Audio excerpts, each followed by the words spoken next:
Government को पता चलता है कितना पैसा आ रहा है, इकोनॉमी की हेल्थ पता चलती है, इंपोर्ट एक्सपोर्ट पॉलिसी बनाने में हेल्प मिलती है। ठीक है, अब इसका डिसएडवांटेजेस देख लेते हैं बीओपी का।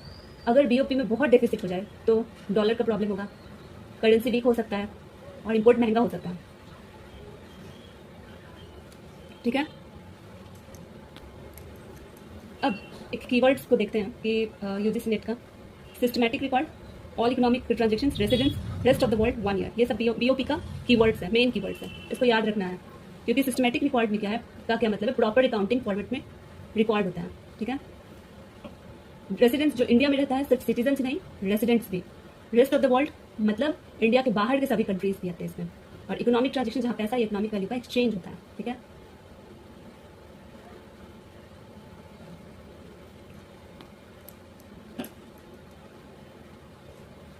अब देखते हैं कि कंपोनेंट्स ऑफ बीओपी में जो है करंट अकाउंट है, ये करंट इनकम और करंट एक्सपेंडिचर को रिकॉर्ड करता है। ठीक है, इसमें आता है exports of goods, imports of goods, exports of services, import of services, income रेसिप्ट्स, income payments, current transfer. जैसे इंडिया ने यूएसए को सर्विसेज दी, सॉफ्टवेयर सर्विसेज दी। ठीक है, इंडिया को बदले में पैसा मिला, ये क्या है, करंट अकाउंट है। ठीक है, कैपिटल अकाउंट में ये कैपिटल रिसिप्ट्स और कैपिटल पेमेंट्स को रिकॉर्ड करता है। जैसे एफडीआई हो गया, एफपीआई हो गया, एक्सटर्नल बोरोइंग हो गया, फॉरेन इन्वेस्टमेंट हो गया, ये सब आ गया। तो जैसे टोयोटा कंपनी है, उसने इंडिया में फैक्ट्री लगाई। ठीक, ये क्या हो गया, कैपिटल अकाउंट हो गया। ठीक है, तीसरा है मेरा ऑफिशियल रिजर्व अकाउंट। जब करंट और कैपिटल अकाउंट के बाद भी इम्बैलेंस हो जाए तब आरबीआई अपने फॉरेन एक्सचेंज रिजर्व्स का यूज करती है।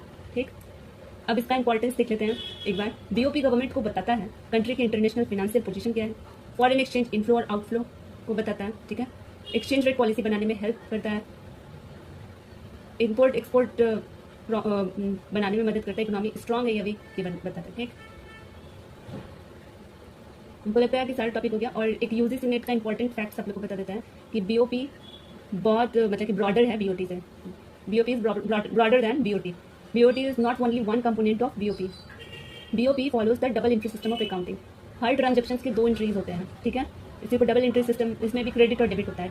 ठीक है, डबल एंट्री सिस्टम इस एग्जाम का सबसे मेन एग्जाम का फेवरेट क्वेश्चन इस बीओपी का यूजीसी नेट में है। ठीक है, इंडिया ने यूएसए को 100 करोड़ की मेडिसिन एक्सपोर्ट कर दी। ठीक है, अब एक्सपोर्ट को, अब इसके बदले क्या किया, एक्सपोर्ट किया, इसके बदले फॉरेन एक्सचेंज इंडिया में आया, उसकी कॉरेस्पॉन्डिंग अकाउंटिंग एंट्री भी रिकॉर्ड होगा ना। इसी वजह से BOP double entry system accounting principle follow करता है। ठीक है, तो जब भी डबल एंट्री अकाउंटिंग रहेगा तो हम लोग टिक किस पे लगाएंगे, बैलेंस ऑफ पेमेंट पे, क्योंकि वो बीओपी में आ जाएगा। ठीक है, और एक बात याद रखिएगा कि बीओटी खाली गुड्स आता है।